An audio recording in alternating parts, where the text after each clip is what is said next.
오늘 말씀의 주제는 또 반복되는 실수다, 이런 제목으로 우리가 함께 은혜를 나누는데요. 사람이 실수하거나 무너지는 것은 새로운 분야에서 실수하거나 넘어지는 게 아니에요. 비슷한 문제로 계속 실수합니다. 비슷한 문제로 계속 실패합니다. 예를 들어 이런 거예요. 음란 사이트에 한번 중독된 사람은 참 희한하게도 컴퓨터를 딱 키기만 하면 음란 사이트에 자기도 모르게 클릭을 하게 돼요. 이런 일들이 굉장히 많습니다. 술, 도박, 마약, 불륜, 이런 모든 것들이 강력한 습관적인 죄예요.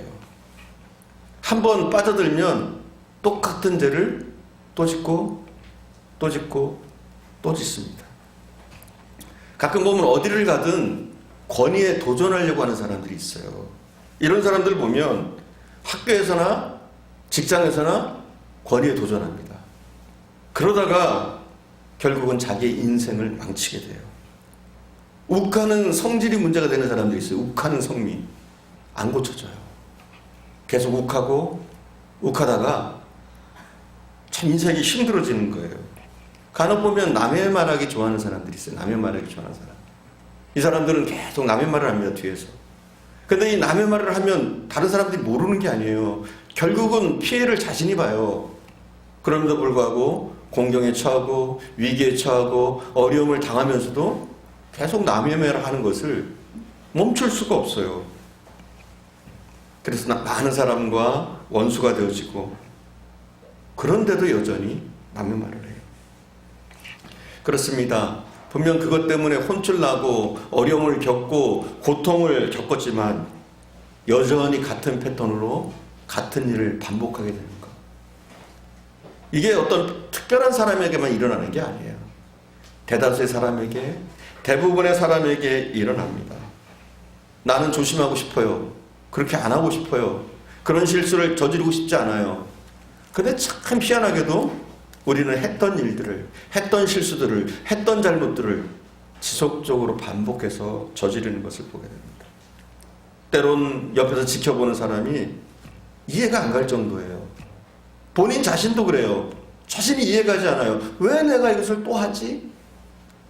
근데 이게 우리에게 나타나는 현상이란 말이에요. 오늘 본문의 아브라함도 마찬가지입니다.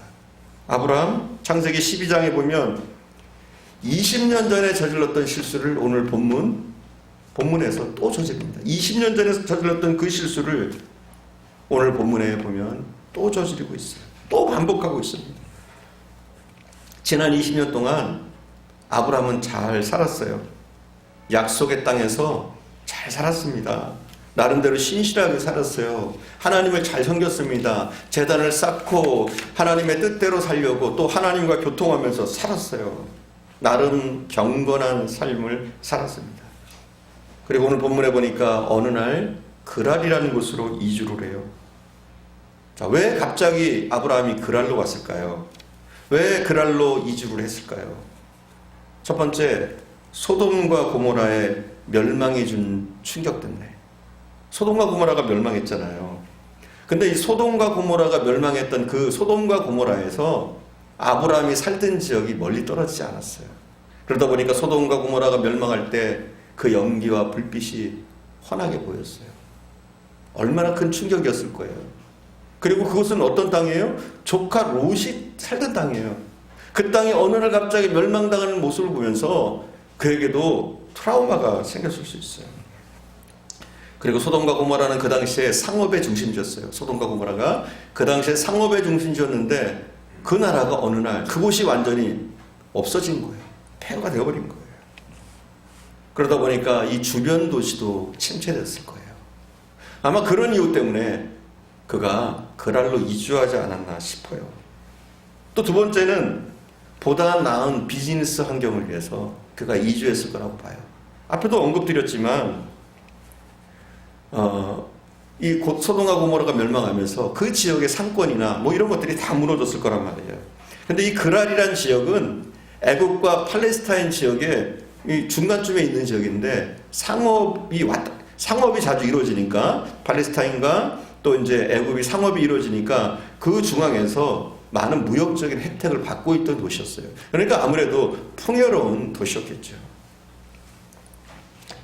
아마도 그는 비즈니스를 위해서 또 삶을 위해서 이 그랄로 옮겼을 줄 몰라요. 하지만 중요한 것이 있어요. 중요한 것이 무엇이냐? 기도해야 되는데 기도하지 않았다는 거예요. 이주에 대해서.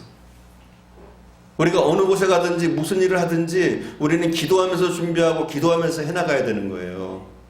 근데 아브라함은 어떤 실수를 했느냐? 똑같은 실수를 한 거예요. 하나님께 묻지 않고 전에 애굽에 내려갔습니다. 근데 오늘 본문에도 그랄도 하나님께 묻지 않고 그랄로 내려갔어요. 자기의 인간적인 생각으로 당장의 위기, 당장의 상황을 모면하기 위해서 하나님께 묻지 않고 기도하지 않고 그냥 그랄로 내려가 버린 거예요. 그렇게 하다 보니까 동일한 위기, 동일한 사건, 동일한 범죄를 오늘 본문에 보면 그가 저지릅니다. 상황이 아무리 급박해도 여러분, 우리는 기도하면서 살아야 돼요. 우리 기도가 멈춰지면 안 됩니다. 할렐루야.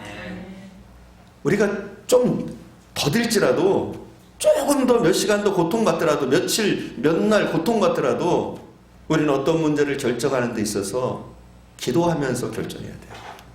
그래야 우리의 반복되는 실수, 우리의 실패들을 막을 수가 있는 거예요. 그리고 그렇게 급박하게 결정하고 하다 보니까 그가 어떤 결정을 또 내리게 됩니까? 말도 안 되는 결정. 내 아내를 또 누이라고 하자. 전에도 저질렀던 거 아닙니까? 죄의 질도 굉장히 나쁜 죄예요. 그렇게 사특하고 사악한 죄가 없을 정도로 사악한 죄란 말이에요. 그런데 그 죄를 아브라함이 또 짓습니다. 오늘 본문에 나타난 아브라함의 사건을 통해서 그의 범죄의 두 가지의 특성을 우리가 볼 수 있어요. 두 가지의 성격. 범죄 두 가지 성격. 첫 번째는 뭐냐면 반복되는 죄예요. 반복되는 죄. 그리고 두 번째는 이게 의도적이었다는 거예요. 실수가 아니에요. 의도적이에요. 의도적. 반복적으로 죄를 범하고 그것도 자기가 자의적으로 의도적으로 하는 거예요. 계획해서 범죄를 하는 거예요. 우발적으로 그렇게 된 게 아니라 계획해서 사라에게도 얘기하고 자기가 계산해가지고 누이라고 하자.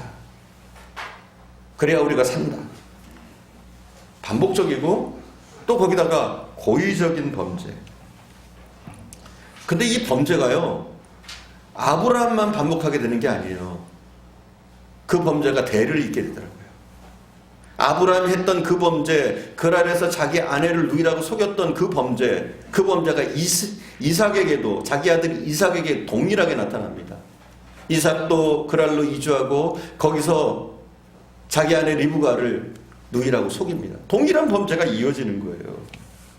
똑같은 사건이 똑같은 장소에서 아버지로부터 아들에게로 그대로 이어지는 것을 보게 됩니다. 여러분, 이렇게 죄는 반복돼요. 계속 동일한 죄들이 반복되어집니다. 그만큼 이 죄의 깊이가, 죄성의 깊이가 중독적이고 깊다는 거예요.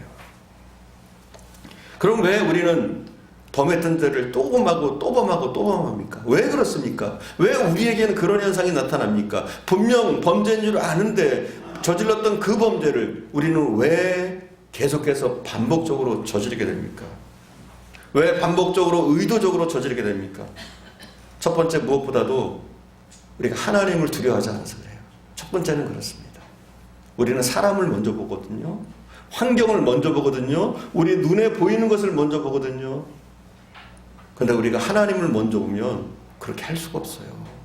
근데 우리는 사람 먼저 봐요. 사람과 문제를 해결하면 이 문제가 해결될 것이다, 이렇게 생각해요. 근데 여러분, 중요한 게 있어요. 하나님과의 문제가 해결돼야 사람과의 문제도 잘 되는 거예요. 여러분 사람한테 보인다고 다 잘 되는 게 아닙니다. 때로는 사람한테 잘 보려고 하다가 웃음꼴을 당하게 돼요.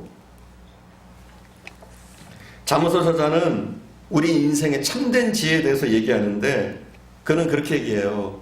사람을 두려워하지 말고 하나님을 두려워해라, 이렇게 얘기합니다. 잠언서 29장 25절에 보면 이렇게 얘기하고 있어요. 사람을 두려워하면 올무에 걸리게 되거니와 여호와를 의지하는 자는 안전하리라.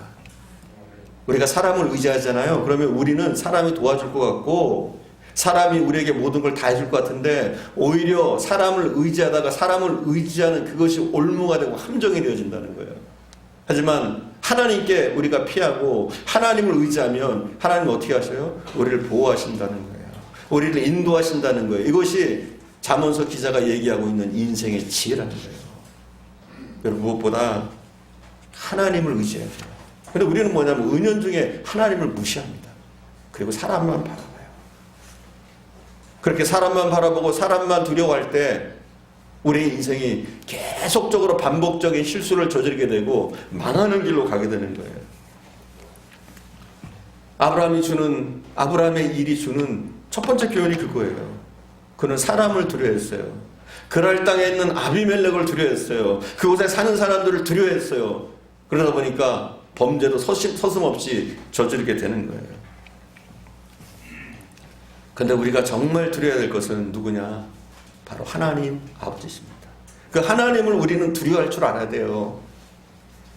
그래서 우리 주님께서도 마태복음 10장 28절에서 이렇게 얘기합니다. 10장 28절 찾아놨거든요. 한번 봅시다. 10장 28절 우리 함께 봅니다. 한 목소리로 몸은 죽여도 영혼을 능히 죽이지 못하는 자들을 두려워하지 말고 오직 몸과 영혼을 능히 지옥에 멸하실 수 있는 이를 두려워하라.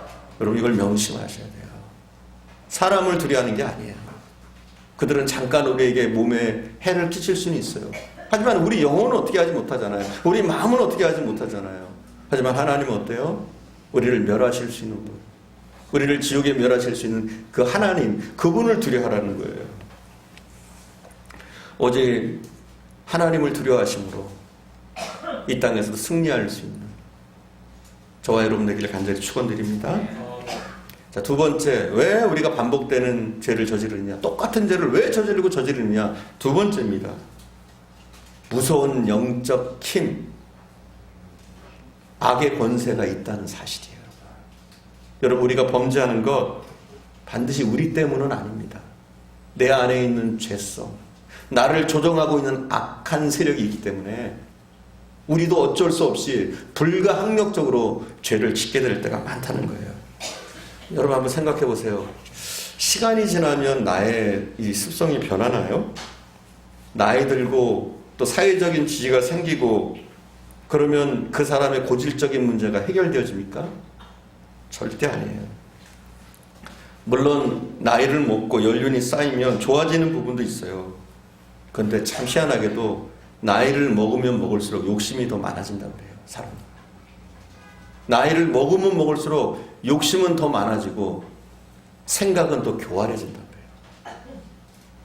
그러니 이건 세월로 되는 게 아니에요. 우리가 범죄하지 않고 선하게 살고 이것이 시간의 문제가 아니더라는 거예요. 오히려 나이를 먹으면 먹을수록 더 욕심은 많아지고 옹졸해지고 교활해지고 이것이 인간의 습성이라는 거예요. 아브라함을 보세요. 아브라함을 보면 그걸 알 수 있어요. 아브라함이 어떻습니까? 지금은 나이도 많이 먹었어요.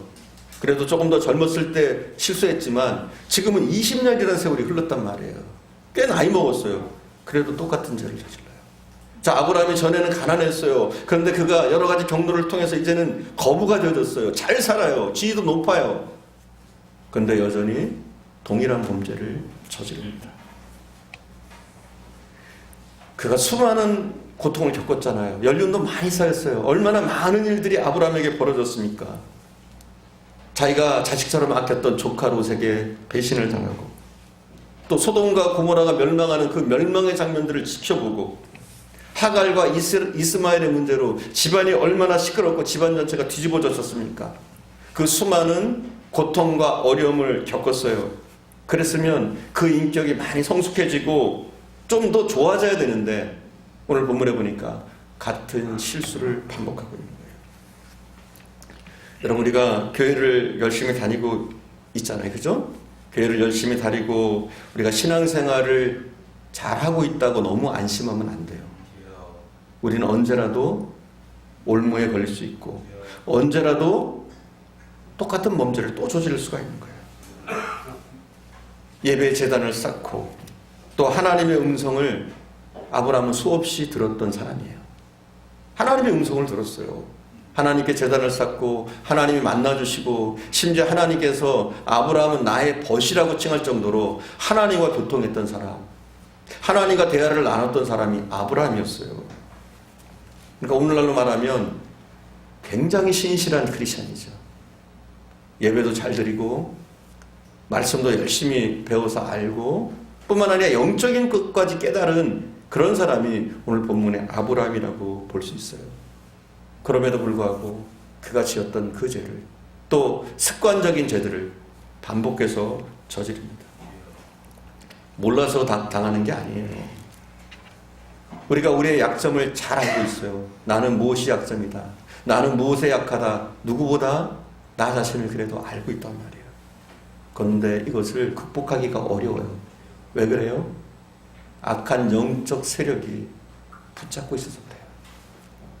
우리가 예수 믿고 모든 죄로부터 깨끗함을 입었어요. 그럼에도 불구하고 죄의 속성이 우리 속에 여전히 존재하고 있습니다. 그렇기 때문에 우리가 조금만 방심하면, 조금만 기도를 게으리하면, 조금만 말씀대로 살지 못하면 언제라도 우리의 죄의 속성이, 악한 세력이 우리를 잡고 휘두르기 때문에 우리가 신앙생활을 열심히 함에도 불구하고 하나님과 교통함에도 불구하고 우리는 여전히 실수하고 또 실패하는 거예요. 그래서 사도 바울은 로마서 7장 18절 이하에서 이렇게 얘기합니다. 우리 함께 볼까요? 로마서 7장 18절. 18절에서 24절까지입니다. 제가 한 절, 여러분 한 절 봉독할게요. 제가 먼저 봉독해 올리겠습니다. 내 속 곧 내 육신에 선한 것이 거하지 아니하는 줄을 아노니 원함은 내게 있으나 선을 행하는 것은 없노라.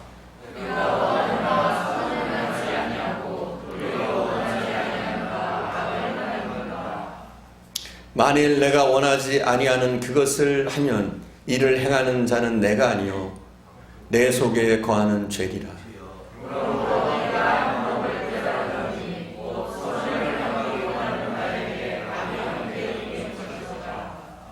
내 속사람으로는 하나님의 법을 즐거워하되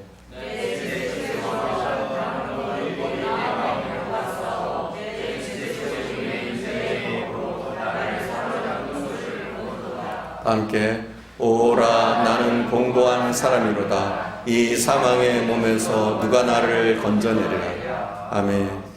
신앙의 경지에 들어섰던 그 사람, 최고의 신앙이라고 볼 수 있는 바울의 고백이에요. 그가 얼마나 신앙이 좋습니까? 영적으로 얼마나 수준이 높았습니까? 그럼에도 불구하고 바울도 이런 갈등을 느끼는 거예요. 하나님과 교통하고 있고 영적 깊이를 알고 하나님과 여전히 교류하고 있음에도 불구하고 여전히 그 속에 있는 죄가 자기를 이끌어가는 것을 느꼈어요. 바울도. 그러니까 한탄합니다. 오라 나는 공고한다. 이게 우리의 실존이에요. 우리 힘으로만 되는 게 아니에요. 우리 속에 우리의 죄성이 아직도 남아있고요. 악한 세력들이 우리를 놓아주지 않고 여전히 붙잡고 흔들어줍니다. 자, 우리는 이렇게 반복된 죄를 지어요. 근데 사랑하는 여러분, 낙심할 필요 없는 줄 믿습니다. 할렐루야. 낙심할 필요가 없어요. 우리의 이 반복되는 죄에도 불구하고 하나님의 은혜는 여전합니다. 이게 중요한 거예요, 여러분. 우리는 연약해요. 그래서 반복적으로 또 실수하고 또 실수하는데 오늘 본문을 보면 아브라함의 그 연약함에도 불구하고 그 범죄에도 불구하고 하나님의 은혜는 여전합니다. 이것을 보게 되는 거예요. 우리는 알면서도 죄를 범해요. 때로는 실수하는 것이 아니라 내가 의도적으로 죄를 범할 때가 있단 말이에요. 그런데 우리는 아브라함을 다루시는 하나님의 모습 속에서 하나님의 큰 사랑과 은혜를 발견하게 되는 거예요. 먼저 하나님은요, 사라를 보호하십니다. 사라. 아브라함의 아내 사라가 무슨 죄가 있어요? 죄가 없어요. 남편이 하자니까 그렇게 하는 거예요. 그랬더니 오늘 본문에 보니까 그 사라를 보호하십니다. 사라는 어때요? 불가항력적으로 그 죄에 동참하게 된 거예요. 어쩔 수 없이 그 일에 말려들게 된 거예요. 그러자 하나님이 제일 먼저 하시는 일은 뭐냐? 그 사라를 보호하셔요. 아벨멜렉의 꿈속에 하나님이 친히 나타나셔서 사라에게 아무 일이 일어나지 않도록 사라를 보존해 주시는 것을 보게 됩니다. 그리고 아브라함에게도 마찬가지예요. 아브라함을 혼내는 게 아니에요. 여러분, 아브라함을 여기서 혼내는 구절이 있어요? 너 아브라함아, 너 무슨 그렇게 범죄를 저질렀어? 전에 그렇게 끔찍한 범죄를 저지르고 요번에도 또 그렇게 범죄를 저질렀냐? 하나님이 이렇게 따지잖아요. 저 같으면 만약에 제가 하나님을 한다면 아브라함 꼴도 안 볼 거예요. 꼴도 안 볼 거예요. 정말 혼낼 거예요. 날벼락을 칠 거예요. 이 정도 되면. 근데 하나님 어떠신 분이냐? 그렇게 하지 않아요. 그게 하나님의 은혜라는 거예요. 그 은혜가 여전히 우리에게도 베풀어주고 있는 거예요. 우리가 범죄함에도 불구하고 반복되는 실수를 저지름에도 불구하고 하나님의 은혜는 계속적으로 우리에게 임하는 줄 믿습니다. 하나님의 사람에게 임하는 줄 믿습니다. 그럼 하나님의 은혜를 아브라함에게 왜 주십니까? 여전히 은혜를 주시는 이유가 뭡니까? 무엇보다도 아브라함에게 사명이 있기 때문이에요. 사명이. 아브라함에게 무슨 사명이 있습니까? 그는 복의 근원이 되어야 될 사명이 있어요. 복의 중심이 되어야 될 사명이 아브라함에게 있는 거예요. 아브라함이 범죄했다. 그렇다고 그의 사명이 박탈당하는 게 아니에요. 그의 사명이 없어지는 게 아니에요. 하나님은 만들어 가십니다. 할렐루야. 만들어 가세요. 내가 안 되는 부분들 만들어 가신단 말이에요. 내가 사명을 감당할 수 있는 모습이 되어지도록, 내가 사명을 감당할 수 있도록 하나님이 친히 만들어 가시기 때문에 우리는 우리의 연약함에도 불구하고 실망할 필요가 없는 거예요. 우리는 연약해도 하나님의 놀라운 용서와 은혜는 계속되어집니다. 우리는 이것을 붙잡아야 돼요. 창세기 20장을 우리가 살펴보면 아브라함보다 아비멜렉이 믿음이 훨씬 좋은 것 같아요. 여러분 한번 읽어보세요. 오늘 가셔서 한 번 더 읽어보세요. 그러면 20장을 읽어보면 아비멜렉이 훨씬 믿음이 좋아요. 아브라함보다. 하나님 앞에 신실한 사람처럼 보여요. 그리고 아브라함은 오히려 어떻습니까? 거짓되고 하나님을 배신하고 이런 사람처럼 느껴져요. 왜냐하면 반복되는 실수를 저지르고 거짓을 행하고 악한 짓을 서슴없이 저지르니까 아브라함이 훨씬 더 악하게 보이는데 하나님의 은혜는 누구에게 내립니까? 아브라함에게. 이게 은혜인 거예요. 은혜. 하나님의 사랑은 누구에게 있느냐? 바로 아브라함에게 있어요. 이단들 보면 참 신앙생활 열심히 해요. 여러분 이단들 보면 그래요. 신앙생활 참 열심히 합니다. 그리고 나름대로 바르게 살려고도 애를 써요. 이단들 보면 그래요. 우리보다 잘 사는 것처럼 보여요. 여러분 신천지 교인들 봐요. 그 사람들 보면 어떠느냐? 부모 자식 다 버립니다. 신앙이라. 그리고 부산에서 집회한다 그러면 서울에서 부산까지 가요. 또 서울에서 집회한다 그럼 부산에 있는 사람들이 서울까지 와서 그 집회에 다 참여를 합니다. 그렇게 열심히 있고 나름대로 신앙생활을 하는 것처럼 보여요. 근데 하나님의 사랑은 그 이단들에게 있는 게 아니에요. 신천지만 그렇습니까? 얼마 전에 성폭행범으로 체포됐던 이재로 지금은 16년형을 받았다고 그러는데 그 끔찍한 사람, 그 악한 사람을 얼마나 많은 사람들이 따릅니까? 그들이 그 사람의 말이라면 모든 걸 다 해요. 신처럼 따라요. 아마 우리 기독교인들이 열심 내는 것보다 한 10배는 더 그 교회를 다녔던 교인들이 열심을 냈을 거예요. 거기만 그렇습니까? 김기동, 박대선 다 그래요. 그 속에 있었던 사람들이 얼마나 열심히 그 교주들을 따르고 나름대로 그것이 신앙이라고 하고 그 신앙을 따라갔습니까? 근데 하나님의 사랑은 그곳에 있는 게 아니에요. 누구에게 있어요? 좀 부족해 보여도 하나님이 택하신 하나님의 자녀들에게 있는 줄 믿습니다. 이게 중요한 거예요. 우리는 이것을 붙잡는 거예요. 하나님의 은혜가 얼마나 크신지. 내가 구원받은 것은 나의 선행 때문이 아니에요. 내가 구원받은 것은 내가 뭐 잘난 게 있고 특별한 재능이 있어서가 아니에요. 이 모든 것이 하나님의 주권이에요. 하나님의 놀라운 사랑이 그 원인이 돼서 우리가 택함받고 하나님의 은혜를 여전히 누리고 있는 거예요. 여러분 이게 신비예요. 신비. 내가 잘난 게 아니에요. 우리가 예수 믿는다는 것 자체가 신비예요. 신비. 예수 믿는다는 것 자체가 은혜예요. 여러분 이단 다니는 사람들도 하나님을 알고 싶어요. 그러나 잘못된 하나님을 알고 있는 거예요. 바르게 신앙생활 하고 싶어요. 그런데 바르게 신앙생활 하지 못하고 있는 거예요. 근데 우리는 어때요? 나도 모르게 예수가 믿어져요. 하나님의 아버지심을 고백하게 돼요. 믿음의 생활을 하게 되는 거예요. 예수가 나의 구주로 믿어지는 것 자체가 놀라운 은혜인 거예요. 우리가 같은 죄를 반복하지 않습니까? 한두 번이 아니라 때로는 수십 번씩 범죄하잖아요. 같은 것을. 간혹 우리가 이런 생각할 때 있어요. 하나님, 저는 이렇게 수없이 같은 죄를 반복하는데 내 죄가 용서될까요? 여러분 이런 질문 해보셨어요? 나는 똑같은 죄를 또 저지르고 또 저지르는데 과연 하나님이 나를 용서하실까? 근데 우리 예수님이 뭐라고 그래요? 7번씩 70번까지라도.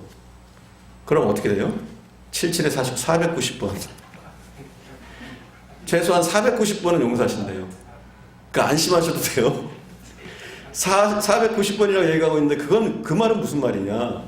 영원히 용서하시겠다는 거예요. 자, 우리가 생각할 때는 그래요. 내가 똑같은 죄를 저질렀어요. 그래서 하나님 앞에 가서 용서를 빕니다. 그럼 우리는 몇 번, 한 10번쯤 저질렀어요. 그리고 이제 11번째 용서를 비는 거예요. 그럼 우리 생각은 어때요? 내가 11번째인데 참 낯짝도 두껍지. 하나님 용서하실까? 근데 하나님 어떻게 하셔요? 내가 처음 범죄한 줄 알아요. 내가 처음으로 범죄한 줄 안단 말이에요. 우리가 반복했는 줄 하나님 모르신대요. 성경은 우리에게 그렇게 얘기하고 있어요. 우리가 시편을 잠깐 볼까요? 시편 103편 10절. 103편 10절. 자, 103편 10절에서 13절이에요. 스크린 찾아놨으니까 우리가 한 목소리로 이번엔 읽어봅시다. 우리의 죄를 따라 우리를 처벌하지 아니하시며 우리의 죄악을 따라 우리에게 그대로 갚지는 아니하셨으니. 자, 넘겨주시고. 이는 하늘이 땅에서 높음같이 그를 경외하는 자에게 그의 인자심이 크심이로다. 동이 서에서 먼 것 같이 우리의 죄가를 우리에게서 멀리 옮기셨으며. 아멘. 자, 어떤 것이냐? 우리의 죄대로 우리를 처벌하지 않으셔요. 하나님은 은혜로 우리를 보십니다. 그리고 우리가 우리의 죄를 용서하면, 우리의 죄를 회개하면 하나님 어떠시냐? 동이 서에서 먼 것 같이 멀어지게 하신다고 그랬어요. 우리 13절도 함께 볼까요? 13절도 우리 함께 봅시다. 아버지가 자식을 긍휼히 여긴같이 여호와께서는 자기를 경외하는 자들을 긍휼히 여기시나니. 아멘. 자, 우리가 하나님 앞에 나와서 회개합니다. 그러면 그 죄는 깨끗하게 없어지는 거예요. 성경의 원리는 그래요. 깨끗하게 없어지는 거예요. 그리고 하나님은 우리의 죄를 기억지도 않으신대요. 다 지옥에서 없애십니다. 리셋이 되어지는 거예요. 그리고 나서 우리가 범죄하고 하나님 앞에 찾아가요. 그럼 하나님 뭐라 그래요? 안타깝네. 왜 범죄했냐? 그래요. 또 범죄했냐? 이게 아니에요. 하나님은 처음 대하듯이, 처음 용서하시듯이 여전히 용서하신다는 사실이에요. 그래서 우리의 죄책감은 그렇게까지 필요 없어요. 나는 왜 이 범죄를 또 저지르지? 여러분, 연약한 것으로 넘어지는 거예요. 내가 실수했던 것으로 또 넘어지는 거예요. 사탄은 나의 가장 약한 부분을 공격하는 거예요. 그럼 어떻게 돼요? 우리는 자주 넘어집니다. 그래도 하나님은 그것을 뭐라고 하지 않으셔요. 오히려 긍휼히 여기시고 여전히 은혜 베풀어 주시고 내가 설 수 있을 때까지 우리와 함께 하시는 줄 믿습니다. 우리가 엄청난 죄를 지었다고 하나님 용서 못 하시는 게 아니에요. 우리는 간혹 그래요. 너무 끔찍한 범죄를 저지르면 하나님 이것도 용서하실까 그래요. 근데 그렇지 않아요. 오늘 본문에 보니까 아브라함이 흉악한 범죄를 저질렀어요. 하나님은 말씀조차 안 하셔요. 네가 왜 그런 범죄를 했냐? 오늘 본문에는 하나님 말씀하지 않으셔요. 본문을 보면 그래요. 본문을 보면 아비멜렉이 분명히 선인 같은데, 믿음이 더 좋은 것 같은데, 하나님께 순종하는 것 같은데, 하나님의 사랑은 아브라함에게 있어요. 그리고 아브라함의 범죄 때문에 누가 고통받아요? 제일 힘든 사람이 아비멜렉이에요. 아브라함이 범죄했는데 아브라함이 고통받는 게 아니라, 아브라함은 멀쩡하고 지가 범죄해놓고도 아브라함 멀쩡한데 오히려 아비멜렉이 고통받고 아비멜렉이 망할 거라고 그래요. 아비멜렉 보고 네가 돌이키지 않으면 너는 죽을 거다 그래요. 하나님. 본문에 그렇게 얘기하고 있잖아요. 그리고 아브라함은 뭐라고 그래요? 아브라함은 선지자다 그렇게 얘기해요. 하나님. 아비멜렉에게. 아브라함은 선지자다 이렇게 얘기해요. 그리고 그에게 용서를 구하라고 얘기를 합니다. 여러분 참 희한한 거예요. 그게 하나님의 은혜인 거예요. 그게 하나님의 은혜.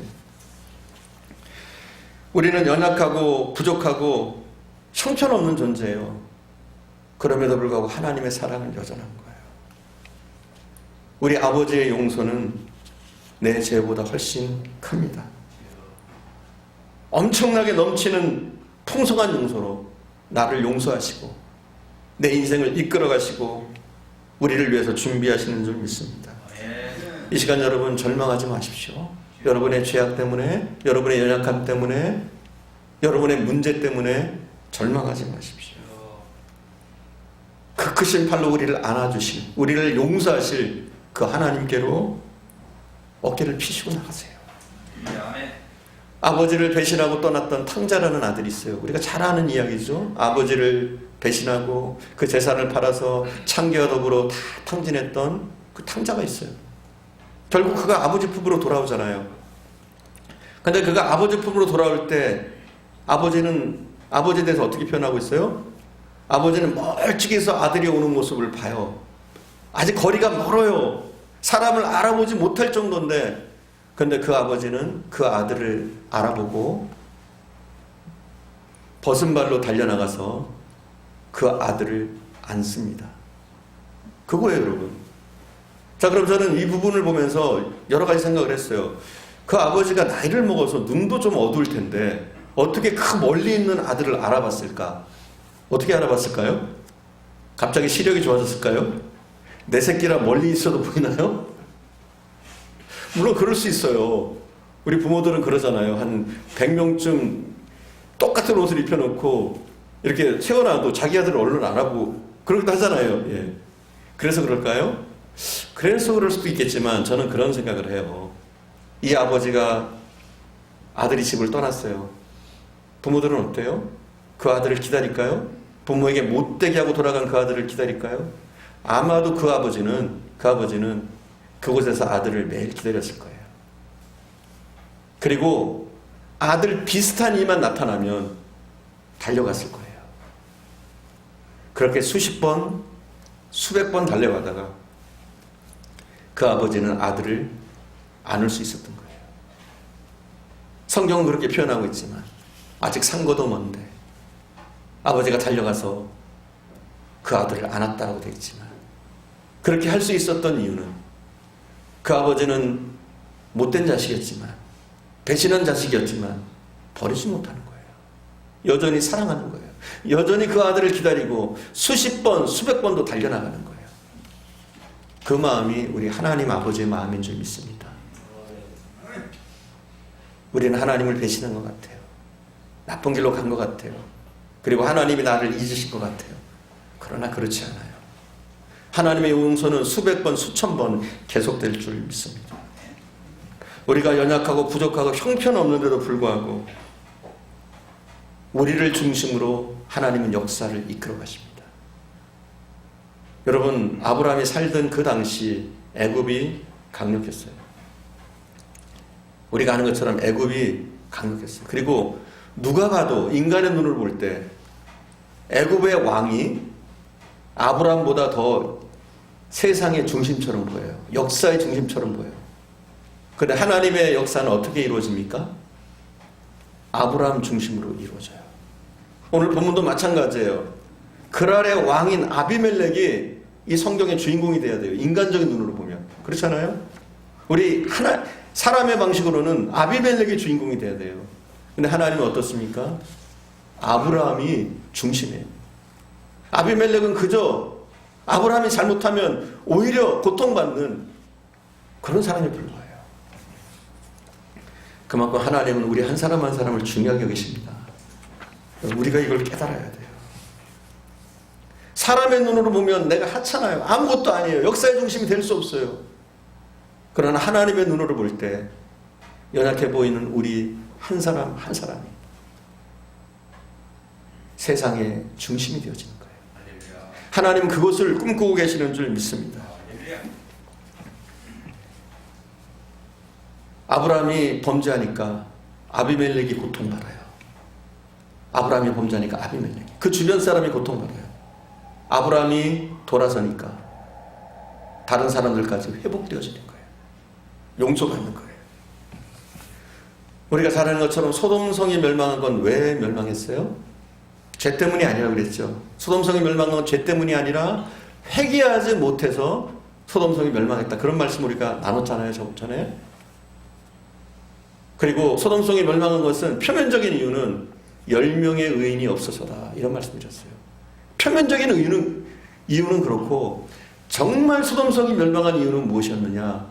우리가 기억하고 있잖아요. 그곳에 살고 있는 롯 때문에. 롯이 신실하게 바르게 살지 못해서 소돔과 고모라 땅은 멸망당한 것이다. 이런 내용을 우리가 나눴어요. 자, 그러면 소돔과 고모라의 멸망은 롯에게 있어요. 롯은 나쁜 사람이에요, 어떻게 보면. 그렇잖아요? 소돔과 고모라의 멸망을 초래했던 사람, 그가 바르게 섰으면 소돔과 고모라는 멸망하지 않았을 텐데, 그렇다면 소돔과 고모라와 함께 롯도 처벌을 받아야 돼요. 소돔과 고모라가 불에 탈 때 롯도 함께 망해야지 그게 정상이란 말이에요. 우리의 계산법으로는. 근데 하나님은 어떻게 하십니까? 그 땅에 불벼락이 내릴 때, 소돔과 고모라가 멸망할 때, 하나님은 소돔과 고모라의 멸망을 잠깐 동안 지연시켜요. 왜? 롯이 피할 수 있도록. 롯이 그 재앙을 피할 수 있도록 잠깐 동안 지연시킵니다. 뿐만 아니에요. 롯이 하소연합니다. 제가 언제 이 땅을 피해서 목숨을 건질 수 있겠습니까? 가까운 곳으로 피할 수 있도록 해주십시오. 그래서 소알 땅이라는 조그만 성에 그가 피신을 합니다. 그랬더니 하나님이 소돔과 고모라 땅에 불벼락을 내리는데, 멸망시키는데 그 소알 땅 그 지역만 멸망하지 않도록 보호하십니다. 범죄한 롯에게, 잘못 살았던 롯에게도 하나님의 은혜는 여전하더란 말이죠. 제가 볼 때 이 나라의 중심은 우리나라의 대통령이 아니에요. 국회의원이 아니에요, 여러분. 고급 공무원들이 이 나라의 중심이 아니에요. 우리 바로 여러분, 그리고 우리 크리스찬들이 이 땅의 중심이에요. 우리가 바르게 살지 못하면 이 땅이 고통받을 거예요. 하지만 우리 한 사람이 신실하게 믿음으로 하나님의 뜻을 쫓아서, 법을 쫓아서 살면 이 땅이 축복받을 땅으로, 하나님의 섭리와 은혜가 여전히 내리는 땅이 되어질 거예요. 저는 이 대한민국이 이렇게 복받은 거, 많은 나라들이 부러워하는 나라 된 거, 이게 왜 그러느냐? 우리가 똑똑해서가 아니에요. 우리 경제인들이, 또 사업가들이 사업을 잘해서가 아니에요. 과학자들이 그 실력이 뛰어나서가 아니에요. 기술자들의 능력이 뛰어나서가 아니에요. 표면적으로는 그렇게 볼 수도 있어요. 하지만 우리 대한민국은 그 어느 나라보다도 독보적으로 신앙생활을 잘해요, 사실. 얼마나 많은 사람들이 기도를 했습니까? 눈물을 흘렸습니까? 물론 지금 그게 약해지고 있어요. 그러다 보니까 이 나라가 이런 어려움을 겪는다고 저는 영적으로 봐요, 사실. 우리가 가난할 때 산마다 기도하는 사람이 사라지지 않았어요. 매일 저녁 기도하는 사람들로, 주여 주여를 찾는 사람들로 가득했어요. 교회마다 새벽 기도에 사람들이 넘쳐나고, 그렇게 나라와 민족을 위해서, 또 교회를 위해서 기도했어요. 그리고 수많은 선교사를 외국으로 보냈습니다. 사실은 프로테지로 보면 이 대한민국이 가장 선교를 많이 하는 나라라고 볼 수 있어요. 독보적으로 많이 해요, 비율로 보면. 물론 숫자적으로는 미국이 1위예요. 선교사를 가장 많이 보내는. 하지만 인구 비례를 볼 때 압도적으로 우리 대한민국이 1위예요. 그만큼 믿음으로 살려고 하고요. 연약하지만 우리가 선교하려고 하고, 이런 모습들을 보면서, 신앙의 모습들을 보면서 우리 대한민국을 하나님이 축복하신다, 저는 이렇게 믿습니다. 여러분, 이 나라가 망한다면 대통령 때문이 아니에요. 이 나라가 망한다면 국회의원들이 잘못해서 때문에 망하는 게 아니에요. 만약 우리나라가 망한다면 우리의 잘못, 우리 크리스찬들, 여러분, 그리고 바로 우리들 때문에 망하는 거예요. 하나님이 우리를 구원하실 때도 우리가 다른 사람들보다 의롭고 선해서가 아니에요. 무조건적인 하나님의 은혜예요. 그리고 하나님은 우리를 통해서 일하시길 원하십니다. 다른 사람들이 아니라, 믿지 않는 사람들이 아니라 믿는 우리를 통해서 이 땅을 통치하시고 이루어 가시길 원하시는 줄 믿습니다. 사랑하는 여러분, 용기 내서 일어나십시오. 여러분에게 부족함이 있고 연약함이 있고 하나님 앞에 참 나는 부족한 존재라고 느껴지지만 그럼에도 불구하고 용기를 가지시고 일어나십시오. 그리고 그 하나님의 은혜는 여전하다는 사실, 나의 부족함에도 나의 연약함에도 나의 죄악에도 불구하고 그 하나님의 은혜는 영원하고 또 하나님의 용서는 크시다는 것. 우리는 회개하면 돼요. 하나님 앞에 회개하면, 진실된 회개로 나가면 우리가 회개한 내용에 대해서 하나님은 기억지도 않으셔요. 우리의 반복되는 실수, 반복되는 범죄도 불구하고 하나님이 여전히 우리를 통해서 이 땅을 통치하시고 이끌어 나가시기를 원하시는 줄 믿습니다. 그것을 믿으시고 오늘도 더욱더 믿음으로 승리하시는 저와 여러분 되기를 간절히 축원드립니다. 기도하겠습니다.